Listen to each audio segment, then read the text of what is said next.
Hello everyone, आज हम करेंगे क्लास 12 करंट इलेक्ट्रिसिटी का टॉपिक ईएमएफ। देखो ईएमएफ क्या है। ईएमएफ ऑफ ए सेल जो है, देखो आपको पता होगा सेल जो है दो इलेक्ट्रोड से मिलकर हम सेल को जो है वो बनाते हैं। ठीक है, तो ईएमएफ जो है वो सेल में मैक्सिमम पोटेंशियल डिफरेंस है दो इलेक्ट्रोड्स के बीच में जब सेल में से करंट पास नहीं कर रहा। ठीक है, तो सेल में से करंट पास नहीं कर रहा और दो इलेक्ट्रोड्स के बीच में जितना मैक्सिमम पोटेंशियल डिफरेंस है उस पोटेंशियल डिफरेंस को हम बोलेंगे ईएमएफ। ठीक है, उसको हम इलेक्ट्रोमोटिव फोर्स ही बोलते हैं। तो इसकी डेफिनेशन जो होगी, EMF of a cell is the maximum potential difference between two electrodes of the cell when no current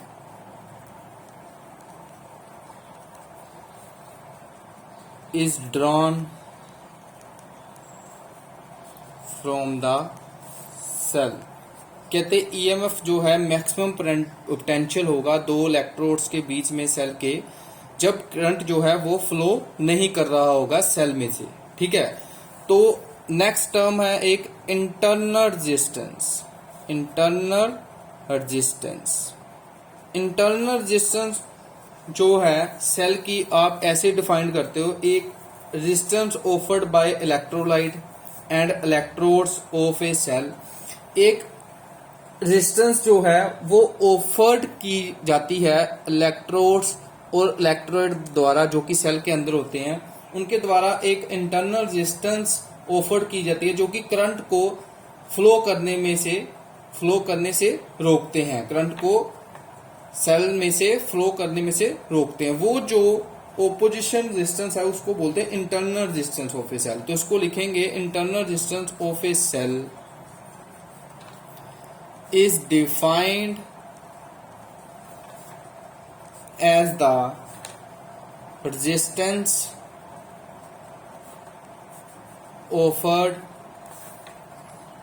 by the electrolyte and electrode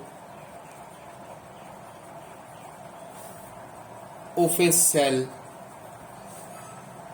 when current flows through it. जब cell में से current flow करता है तो electrode और जो electrolyte है उसमें से एक रेजिस्टेंस ऑफर्ड होती है जो कि करंट को फ्लो करने में से रोकती है, उसको हम बोलते हैं internal resistance of cell. Next term है आपके पास terminal potential difference. Terminal potential difference, देखो टर्मिनल पोटेंशियल डिफरेंस जो है सेल में दो इलेक्ट्रोड्स के बीच में मैक्सिमम पोटेंशियल डिफरेंस है जब सेल जो है वो क्लोज्ड सर्किट में लगा हुआ है, जो सेल जो है उसमें से जब करंट जो है वो फ्लो कर रहा है। ठीक है, तो इसको हम लिखेंगे TPD, terminal potential difference of a cell is defined as the potential difference between two electrodes of a cell in a closed circuit when current is drawn from the cell। कहते जब सेल जो है वो close circuit में हो और cell में से करंट जो है वो फ्लो कर रहा है, उस टाइम पर जो पोटेंशियल डिफरेंस होगा इलेक्ट्रोड्स के बीच में वो होगा टर्मिनल पोटेंशियल डिफरेंस। उसको हम डिनोट करेंगे कैपिटल वी के साथ, ठीक है। इंटरनल रेजिस्टेंस को डिनोट करेंगे स्मॉल आर के साथ, और ईएमएफ डिनोट करेंगे हम कैपिटल ई के साथ, ठीक है।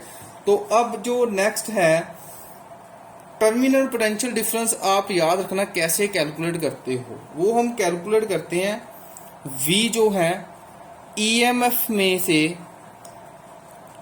में से सर्किट में जो पोटेंशियल है उसको माइनस करेंगे। मींस ईएमएफ में से आप करंट इनटू इंटरनल रेजिस्टेंस की वैल्यू आप माइनस करोगे तो आपके पास जो आएगा वो टर्मिनल पोटेंशियल डिफरेंस आएगा, पीछे बचेगा, ठीक है। जब सर्किट क्लोज हो उस टाइम पर ईएमएफ में से करंट और इंटरनल रेजिस्टेंस को अगर आप माइनस करोगे तो पीछे जो वैल्यू बचेगी वो आपके पास कौन सी बचेगी, पोटेंशियल डिफरेंस की बचेगी। वैसे भी V is equal to I R होता है, ठीक है, मींस करंट इनटू रेजिस्टेंस होता है। लेकिन इस केस में जो आप V की वैल्यू निकालोगे वो आपको ईएमएफ में से माइनस करनी पड़ेगी टर्मिनल पोटेंशियल की, क्योंकि ईएमएफ जो है वो ओपन सर्किट में होता है, ठीक है। कितनी पोटेंशियल है ओपन सर्किट में, जब V की आप बात करते हो तो B क्लोज सर्किट में जितनी पोटेंशियल होगी तो वो आपको टोटल में से जितनी पोटेंशियल मिल रही है उसको माइनस करना